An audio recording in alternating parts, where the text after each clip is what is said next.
Amém. Leitura pública, Lucas capítulo 20. Começa assim, a partir do verso 1.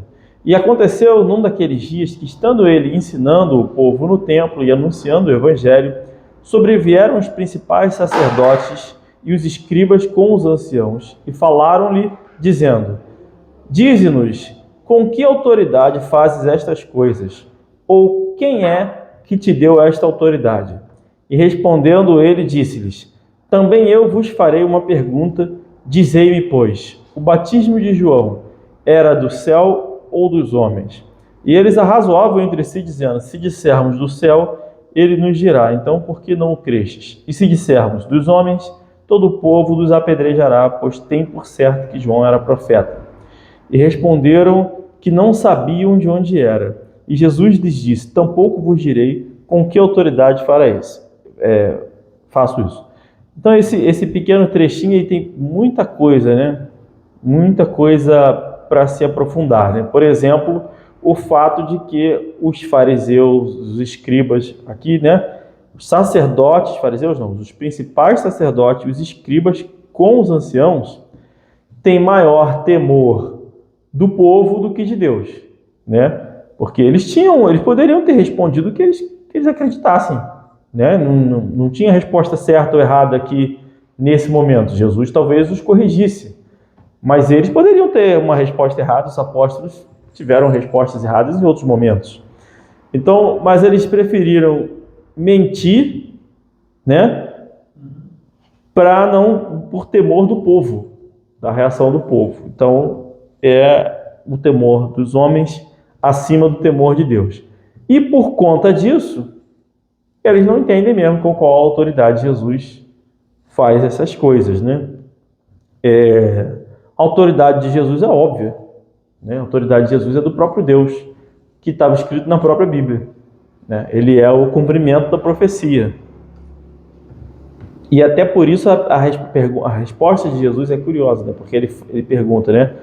O batismo de João era de Deus, do céu ou dos homens?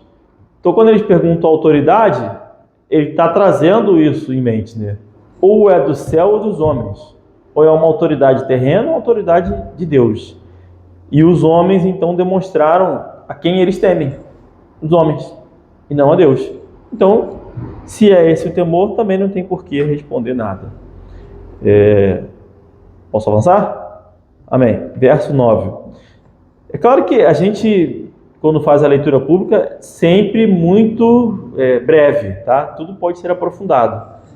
Mas, enfim, a gente está só passando para ter um norte. Se alguém quiser acompanhar, é um capítulo de 47 versículos, né? Tem um caminho para seguir aí, se quiser. E começou a dizer ao povo esta parábola: Certo homem plantou uma vinha e arrendou-a a uns lavradores e partiu para fora da terra por muito tempo. E no tempo próprio mandou um servo aos lavradores para que lhe dessem dos frutos da vinha. Mas os lavradores, espancando-o, mandaram-no vazio. E tomou ainda a mandar outro servo, mas eles, espancando também a este e afrontando-o, mandaram-no vazio. E tomou ainda a mandar um terceiro, mas eles, ferindo também a este, o expulsaram. E disse o senhor da vinha: Que farei? Mandarei meu filho amado, talvez vendo-o seja respeitado.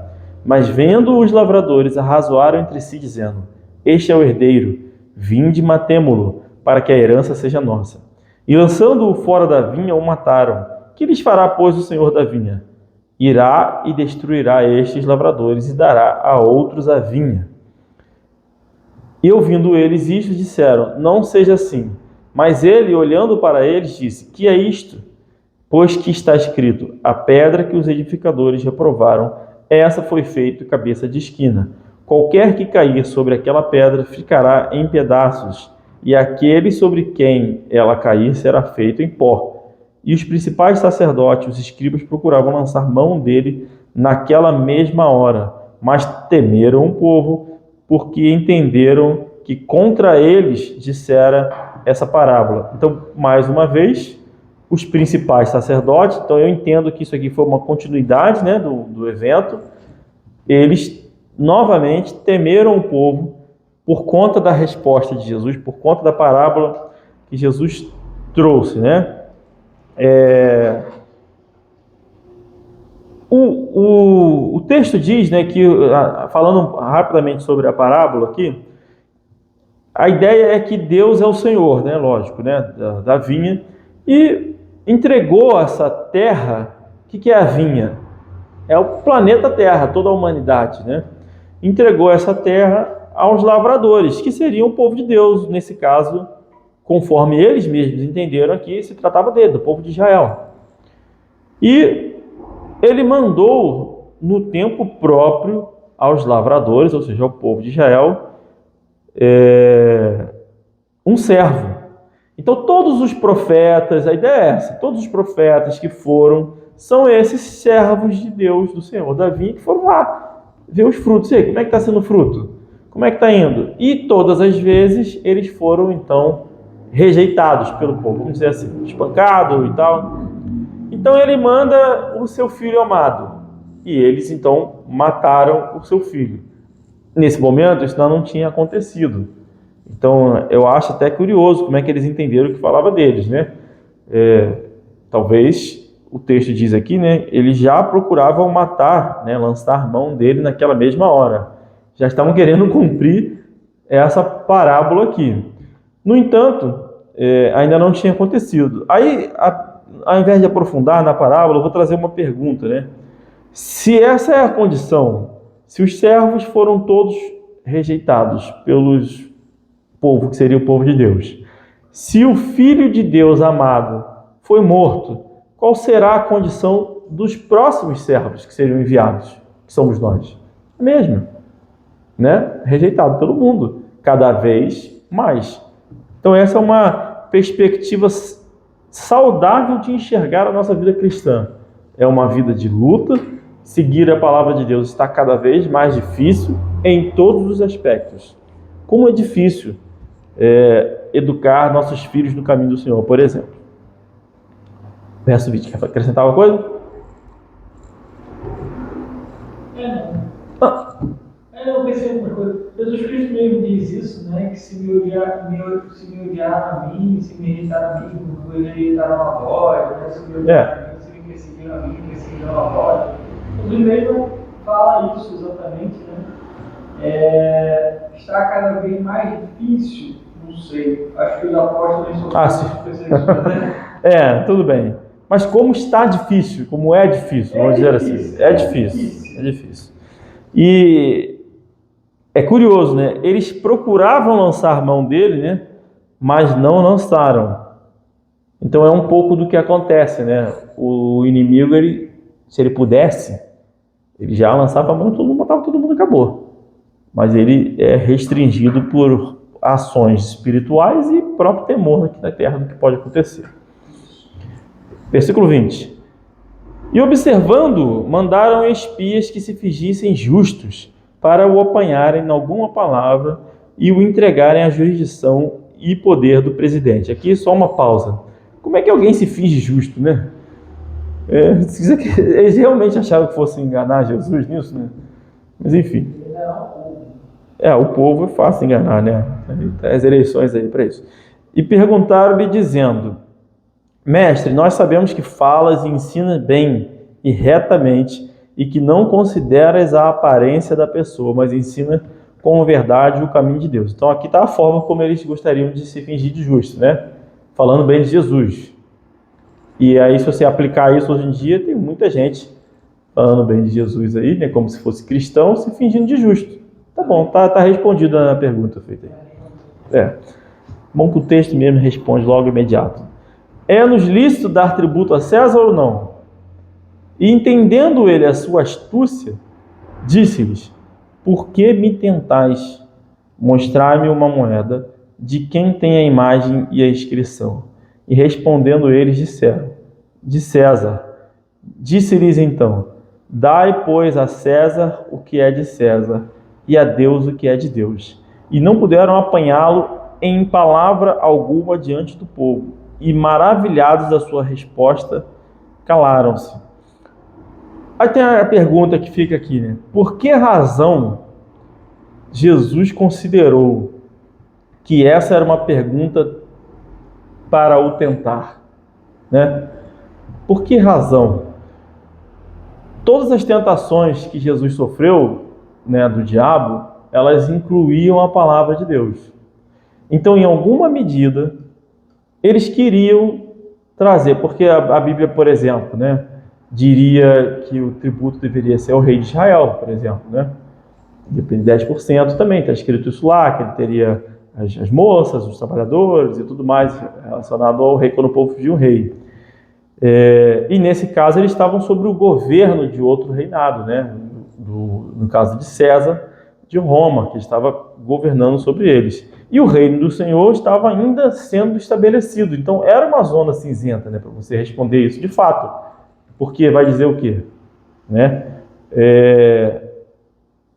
A César, é lícito dar tributo a César ou não? Eu não acho que essa seja uma pergunta que estaria colocando Jesus contra o povo. Eu não acho. Eu acho que é uma pergunta de tentação mesmo. E a resposta de Deus, ou de Jesus, é uma resposta que vai de acordo com a palavra de Deus também. Quando ele fala, dai a César o que é de César e a Deus o que é de Deus, ele separa as coisas. Ele não está dizendo que não é para você, por exemplo, dar o dízimo. Ele não está dizendo para você guardar as coisas. Ele está falando nada disso. Ele está falando o que é de César é de César. Só que ele faz isso apresentando a moeda, né? A inscrição que está lá, né? A imagem que está na inscrição. Nós vamos falar, não, é de César. Então dê a ele o que é ele. Em outras palavras, é certo dar o dízimo, ou dar o imposto, pagar imposto. Não tem nada de errado. É dele. Ele cobra. Tá certo isso? Quer aprofundar nisso ou dá para avançar? Não. E chegando-se a alguns, eu só dei uma frisada nisso, porque muita gente diz que não é para pagar imposto. Mas a gente tem que fazer cumprir a lei o máximo possível. Tudo aquilo que não contradiz a Bíblia e que for lei é para fazer. A lei que contradiz a Bíblia não é para fazer. Duros, né? Mas é a realidade. E chegando-se alguns dos saduceus que dizem não haver ressurreição, perguntaram, mestre, Moisés nos deixou escrito que se o irmão de algum falecer, tendo mulher e não deixar filhos, o irmão dele tome a mulher e suscite posteridade a seu irmão. Houve, pois, 7 irmãos, e o primeiro tomou mulher e morreu sem filhos. E tomou-a o segundo por mulher, e ele morreu sem filhos. E tomou-a o terceiro, e igualmente também os 7, e morreram e não deixaram filhos. E por último, depois de todos, morreu também a mulher. Portanto, na ressurreição, de qual deles será a mulher? Pois que os 7 por mulher a tiveram.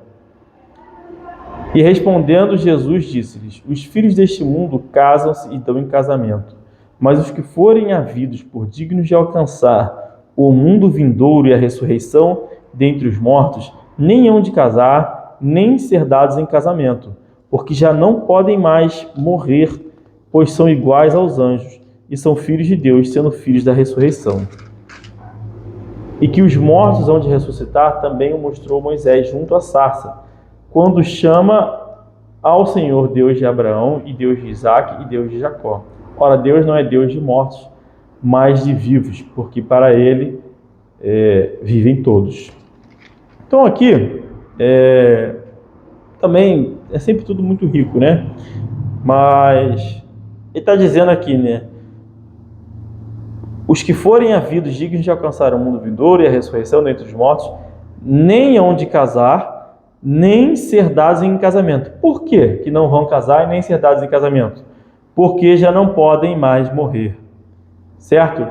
Então, o casamento tem uma conotação e uma importância de gerar posteridade, gerar filhos. O grande propósito é esse.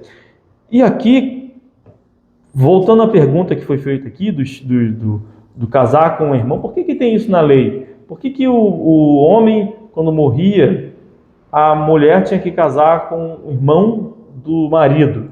Porque tinha que suscitar filhos.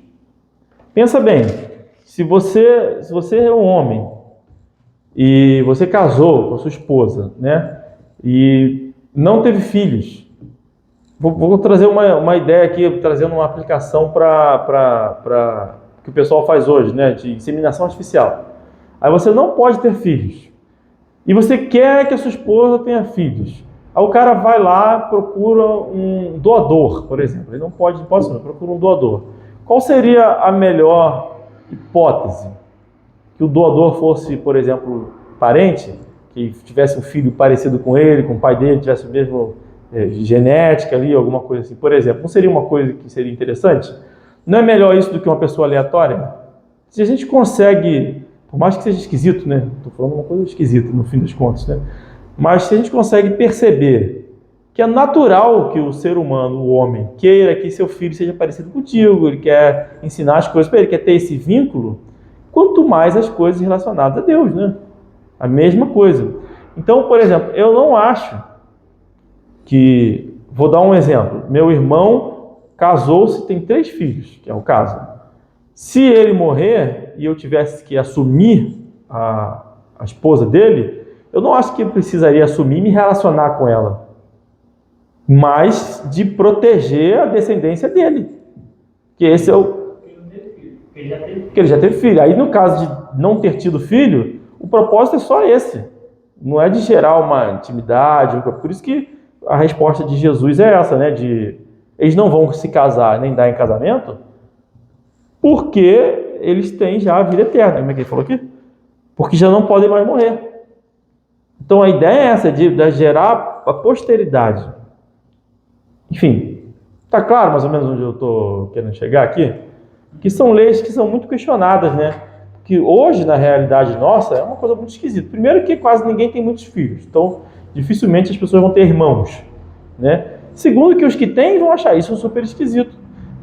Mas a ideia que eu imagino é, poxa, se eu morrer, eu vou querer o quê? Que a minha esposa more com o meu irmão, com o meu cunhado, e aí ele proteja ali os meus filhos, né? Ou que ela se case com outro homem e o outro homem vai, entendeu? Vai gerar meus filhos, vai chamar eles de pai. Entendeu? Eu não ia querer isso.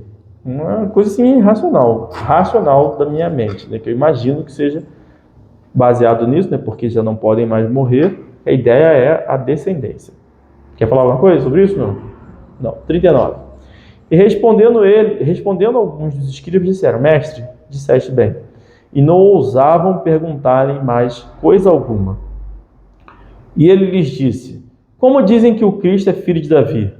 Visto como o mesmo Davi diz no livro dos Salmos: Disse o Senhor ao meu Senhor: Assenta-te à minha direita, até que eu ponha os teus inimigos por escabelo dos teus pés. Se Davi lhe chama Senhor, como é ele seu filho? E ouvindo todo o povo, disse Jesus a seus discípulos: Guardai-vos dos escribas, que querem andar com vestes compridas e amam as saudações nas praças e as principais cadeiras nas sinagogas e os primeiros lugares nos banquetes, que devoram as casas das viúvas, fazendo por pretextos longas orações.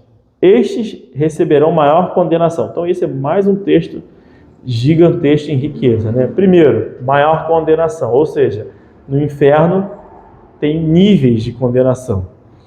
Segundo, então tem gente que vai ter uma condenação maior e gente que vai ter uma condenação menor. Segundo, esses escribas, essas pessoas que nós devemos nos guardar, eles querem saudações, né? E por último, querem ser louvados, querem ser agradados, né? E por último, a descendência aqui de Davi, né? Sendo espiritual, né? Porque ele chama, né? Como Davi lhe chama de Senhor, se ele é seu filho. Ou seja, os filhos de Deus, eles não estão ligados à descendência de fato física, mas espiritual. Estamos errados? Acho que é importante só o último ponto dizer que existe sim pecadinho e pecadão, parar com essa palhaçada que não existe. Amém. Pecado. Todos os pecados te levam para lá mais com bolo e show. Nesse sentido não faz diferença. Sim, de que vai para o inferno. Sim, diferença entre pecados e pecados. Claro, não existe pecadinho repentino, né? Não existe pecadinho e pecadão. Todos os pecados condenam à morte, mas conforme o próprio Senhor está dizendo aqui, existe uma graduação de pecado mais grave e menos grave. Mas isso é óbvio, né? É só realmente pessoas que são muito cegas para achar que não tem diferença entre um adolescente que rouba uma bala Juquinha americana e um outro que faz uma chacina, né? Enfim. Amém.